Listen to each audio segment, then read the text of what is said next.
अमरीकी अखबार ने दावा किया है कि ईरान की जानिब से मशरिक़ वस्ता में कशीदगी कम करने की अमरीकी सदर डोनाल्ड ट्रंप की पेशकश कबूल की जा सकती है। अमरीकी अखबार ने ईरानी एहलकार की जानिब से बताया कि ईरानी वज़ीर ख़ारजा अब्बास अराग़ची इसराइल के साथ जंगबंदी के लिए ऐसी पेशकश को कबूल कर सकते हैं।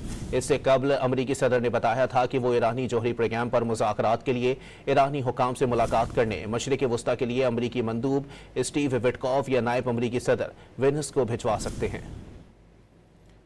आपको अपडेट कर रहे हैं इस हवाले से कि अमरीकी अखबार ने दावा किया है कि ईरान की जानिब से मशरिक़ वस्ता में कशीदगी कम करने की अमरीकी सदर डोनाल्ड ट्रंप की पेशकश कबूल की जा सकती है। अमरीकी अखबार ने ईरानी एहलकार की जानिब से बताया कि ईरानी वज़ीर ख़ारजा अब्बास अराग़ची इसराइल के साथ जंगबंदी के लिए पेशकश को कबूल कर सकते हैं। इससे कबल अमरीकी सदर ने बताया था कि वो ईरानी जोहरी प्रोग्राम पर मुज़ाकरात के लिए ईरानी हुकाम से मुलाकात करने मशरिक़ वस्ता के लिए अमरीकी मंदूब स्टीव विटकॉफ या नायब अमरीकी सदर वेनिस को भिजवा सकते हैं।